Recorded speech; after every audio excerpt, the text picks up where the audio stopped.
Breaking Gulf News. New York, the UAE on Wednesday called for intensified efforts to stem the spread of Daesh extremism.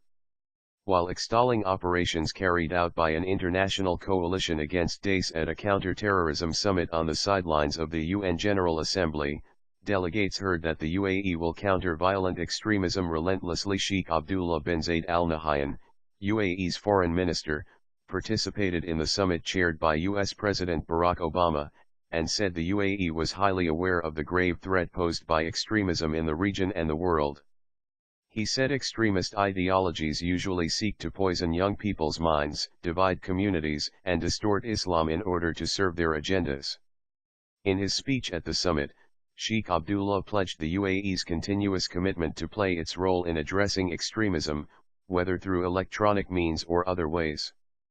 He pointed out that these extremist ideologies were usually props for terrorism, and called for the need to address the situation through a comprehensive international strategy aimed at attacking the root causes.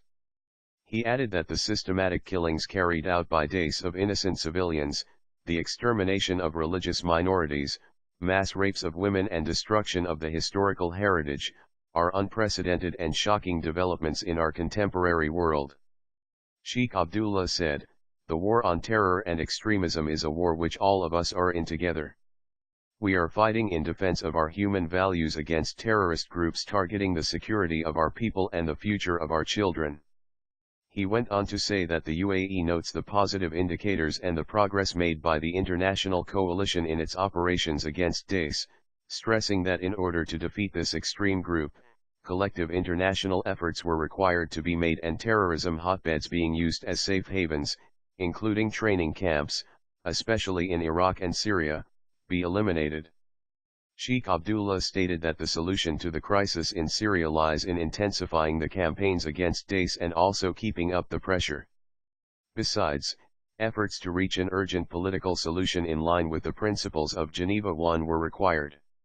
He also renewed the UAE's support to the efforts undertaken by the Iraqi Prime Minister, Haider al-Abadi, to achieve national reconciliation between various sections of the Iraqi people and reform its institutions.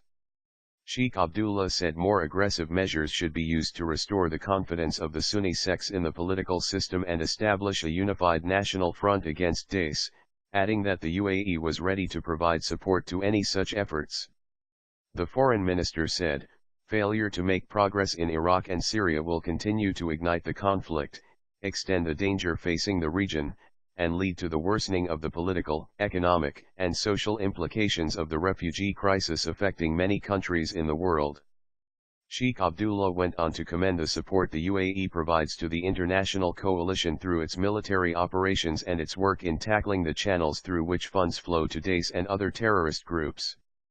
"Let me focus on our contributions in addressing the terrorist ideologies propagated by Daesh and add to what was said by British Prime Minister David Cameron, which is that we have seen Daesh exploit the social media to communicate and disseminate extremist ideology, and also to recruit," said Sheikh Abdullah. He said that as a response, the UAE and the US in July launched the Sawab Center to monitor and analyze the group's social media communications and present an alternative view that is positive and moderate. Although we still have a long way to go, the preliminary results are very encouraging. In August, the center launched its first electronic campaign which focused on Daesh defectors and was a remarkable success, Sheikh Abdullah added. Sheikh Abdullah also said the center launched its second electronic campaign a few days ago to shed light on the difficult conditions in which people were living in Daesh-controlled areas. Sheikh Abdullah explained that number exposing number Daesh number lies has topped the list of the most retweeted tweets in the UAE, Saudi Arabia, and Egypt, adding that the Sawab Center plans to expand its social network to reach new target groups.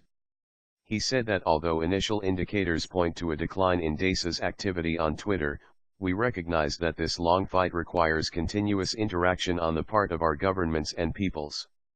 Sheikh Abdullah stressed that the UAE reiterates its calls to advance a moderate agenda in the region.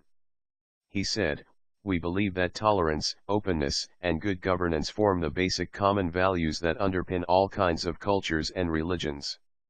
He went on to express his hope that these visions and values will be transferred through the Sawab Center and other initiatives to help save a generation that feels abandoned by the international community, frustrated at the lack of opportunities available to them, making them such an easy prey to extremist ideologies. In conclusion, Sheikh Abdullah reiterated the UAE's commitment to its role in fighting extremist propaganda, either through social media or other means. He said, "In the end, our common vision will triumph over the brutality of Daesh."